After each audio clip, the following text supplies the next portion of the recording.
Chhatarpur MP में अगले साल विधानसभा होना है। इसके लिए अभी छोटे छोटे दल एक होकर कांग्रेस और बीजेपी को चुनौती देने के लिए तैयार होने लगे हैं।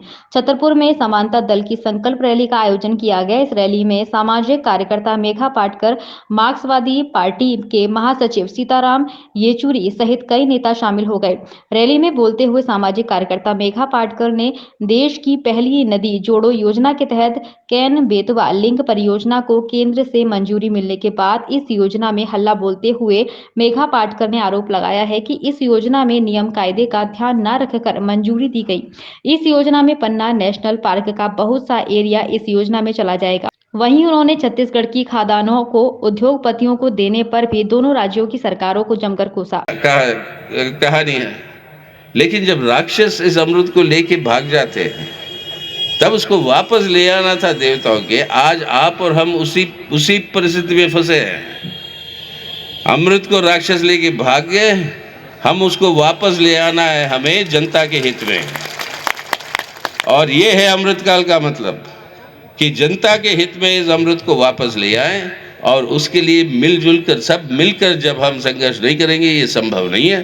तो आज हम सबको मिलकर आज इस संघर्ष को मजबूत करना है।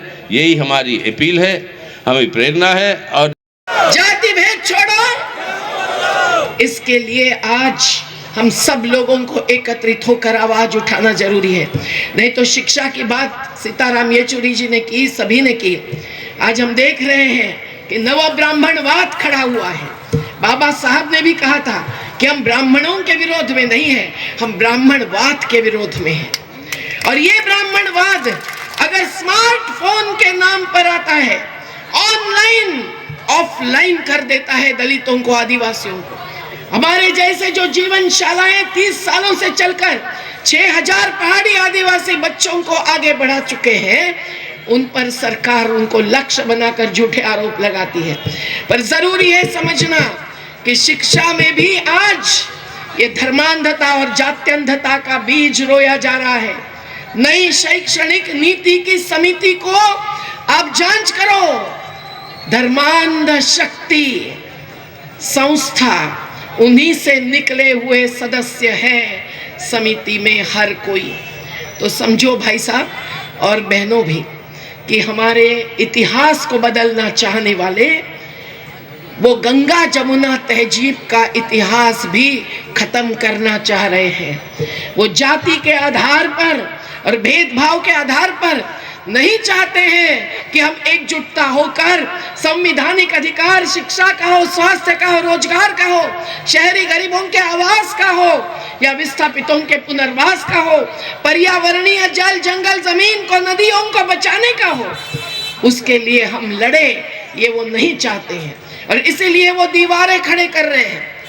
आज इस बुंदेलखंड की स्थिति क्या है हमें पता है कि जब सूखे से प्यास खाकर जीने वालों का चित्र हम देख रहे हैं कि महिलाओं पर कितने अत्याचार हो रहे हैं। हम जब हाथरस में जाते हैं तो कैसी स्थिति दिखाई देती है। एक दलित परिवार को कुछ बिघा जमीन मायावती सरकार ने दी थी, उसको भी खत्म करने के लिए उसी गांव के कुछ चंद जातियों के लोग जो लिंग वर्ग हर भेद को एकत्रित करके हमला करते हैं, उनका सम्मान करने के लिए योगी सरकार के आशीर्वाद से एक जाति की महासभा के लोग आते हैं और उनके घर जाते हैं। जब हम सामने बेटी के घर में बैठे रहते हैं, एक महिला पुलिस आगे आती है और कहती है कि मैं दीदी केवल पुलिस नहीं हूं, मैं एक महिला हूं और इसलिए आपके साथ हूं। पर यही बात कैसी बदल जाती है। गुजरात की एक महिला पर जब बलात्कार होता है, उसके आंखों के सामने उसके मां पर बलात्कार होता है, उसके आंखों के सामने उसका 3 साल का बच्चा कुचल कुचल कर मारा जाता है, परिवार के 13 लोगों की हत्या होती है, तब उसके हथियारों को जेल से छुड़वाकर उनका स्वागत किया जाता है, मिठाई बांटी जाती है। ये कैसा भेदभाव, ये कैसी नफरत। ये कौन से संविधान के तहत मंजूर हो सकती है? लेकिन राजनेता जो इस चीज को आशीर्वाद देते हैं, वो सत्ता की कुर्सी पर बैठकर आज संविधान कुचलने के तहत ऐसी बातों को आगे बढ़ा रहे हैं कि हमारे पास पैसा नहीं है उनके लिए कुछ नुकसान भरपाई देने का। आज हर गांव फसल बीमा जितना भरता है उसका हिसाब किसान नहीं करता है, और जब नुकसान होता है, जैसे इस साल भी आपका हुआ है, जब जब अकाली बारिश आती है तो आपको नुकसान की भरपाई नहीं मिलती है।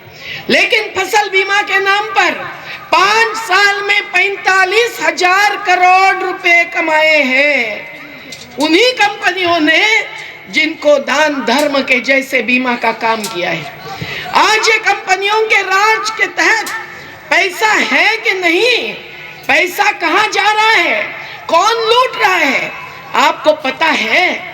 जो बात थोड़ी सी भाषण में की गई, ये रिलायंस का हिसाब है मुकेश अंबानी का, जिनकी लॉकडाउन के पहले 2014 में संपत्ति थी 14,556 करोड़, और 6 साल में 2020 तक उनकी संपत्ति बढ़कर हुई 1,62,000 करोड़। इन उद्योगपतियों के कमाई का हिसाब हमारे गरीब मनरेगा के मजदूरों को पता नहीं होता है। कारखानों से छटनी करके वापस खेती पर फेंके जाने वालों को पता नहीं होता है, इसलिए हम कहीं ना कहीं लड़ने के लिए तैयार नहीं होते हैं साथियों। महंगी बिजली बिल की समस्या से छुटकारा पाइए, सोलर सिस्टम लगाइए। जी हां, आपके लिए बेहद आसान हुआ सोलर सिस्टम लगवाना। संपर्क करें Amity electronics corporation, Krishna Nagar, Mathura. जैसा कि मैंने आपको बताया कि भाई इसका ROI 25% है, यानी 25% का रिटर्न है। इसके हिसाब से देखा जाए तो जो लागत आप लगा रहे हैं वो लागत आपकी 4 साल में निकल आएगी।